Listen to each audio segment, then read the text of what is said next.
Cataract classic రెటినాలకు world class treatment ఇప్పుడు మన బీరంగూడలో American laser eye hospitals.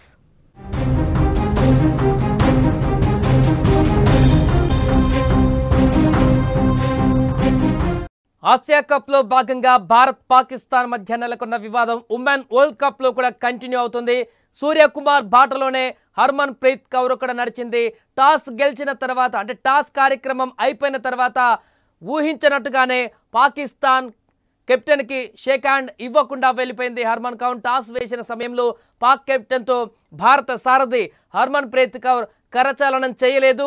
BCCI ఆదేశాల మేరకు పాక్తో షేక్ హ్యాండ్కు దూరంగా ఉన్నట్లుగా తెలుస్తుంది. ఇక కొలంబో వేదికగా ప్రారంభమైనటువంటి ఈ మ్యాచ్లో టాస్ గెలిచినటువంటి పాకిస్తాన్ కెప్టెన్ ఫీల్డింగ్ ఎంచుకున్నారు. ప్రస్తుతం మ్యాచ్ కొనసాగుతుంది, 50 ఓవర్ల మ్యాచ్.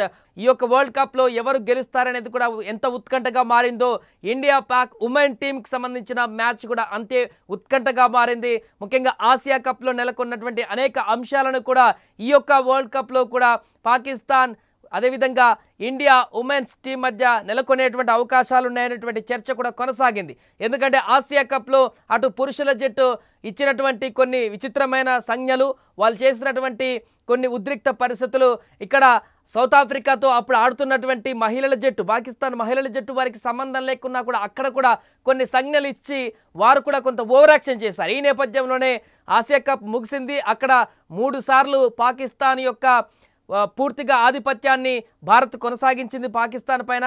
ఇక ఇప్పుడు ఉమెన్స్ వంతు వచ్చింది.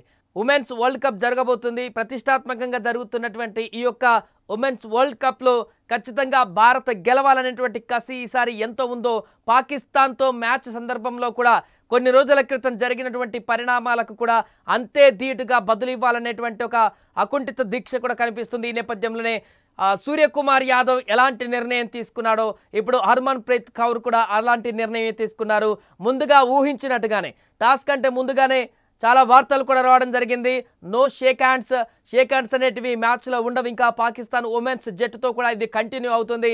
పాకిస్తాన్ తోటి ఎవరి టీం అయినా కూడా, ఎలాంటి టీం అయినా కూడా అసలు పాకిస్తాన్ తోటి పూర్తిగా మాకు సత్సంబంధాలు లేవనేటువంటి ఒక ఇండికేషన్ని ఖచ్చితంగా ఇస్తామనేటువంటి విధంగా బదులిస్తామనేటువంటి విధంగా సమాధానం చెప్పింది. ఈ యొక్క మ్యాచ్లో కూడా కాసేపటి క్రితమే జరిగినటువంటి టాస్ కార్యక్రమంలో టాస్ గెలిచినటువంటి పాకిస్తాన్ కెప్టెన్ ఫీల్డింగ్ ఎంచుకుంది. ఈ సందర్భంలో అక్కడ కామెంటేటర్ మాట్లాడించినటువంటి సందర్భంలో కూడా ఎడముఖం పెడముఖంగా ఇద్దరు కెప్టెన్లు అక్కడి నుంచి వెళ్ళిపోవడం జరిగింది. ఏమాత్రం కూడా హర్మన్ ప్రీత్ కౌర్ షేక్ హ్యాండ్ ఇవ్వడానికి కానీ పాకిస్తాన్ కెప్టెన్కి ఎదురుపడడానికి కూడా ఏమాత్రం ఇష్టపడలేదు. దీంతో పాకిస్తాన్ పైన ఖచ్చితంగా మా ఇంటెన్షన్ క్లియర్గా ఉంది, మేము ఖచ్చితంగా పాకిస్తాన్కి షేక్ హ్యాండ్ ఇచ్చేది లేదు, వారితో సత్సంబంధాలు పెట్టుకునే అవసరమే లేదనేటువంటి ఒక సందేశాన్ని అయితే ఉమెన్స్ టీం కూడా బలంగా తీసుకువెళ్ళినట్టుగా తెలుస్తుంది. దీంతో ప్రస్తుతం మ్యాచ్ కొనసాగుతుంది. పాకిస్తాన్ పైన ఇప్పటికే పూర్తి ఆధిపత్యాన్ని కొనసాగిస్తున్నటువంటి ఉమెన్స్ టీం కూడా, భారత ఉమెన్స్ టీం కూడా ఇప్పుడు ఆసియా కప్లో పురుషుల జట్టు ఏ రకమైనటువంటి ఆధిపత్యాన్ని కొనసాగించారో ఇప్పుడు కూడా ఇక్కడ ఉమెన్స్ టీం పైన కూడా అలాంటి ఆధిపత్యాన్ని కొనసాగించేందుకు సిద్ధమైంది హర్మన్ ప్రీత్ కౌర్ సేన. ఈ నేపథ్యంలో జరిగినటువంటి ఈ యొక్క నో షేక్ హ్యాండ్, ఈ యొక్క పరిణామం ఇప్పుడు వైరల్గా మారింది. ఇక మ్యాచ్ అనంతరం జరిగేటువంటి పరిణామాలు ఏ రకంగా ఉంటాయో కూడా చూడాల్సిన పరిస్థితి ఉంది.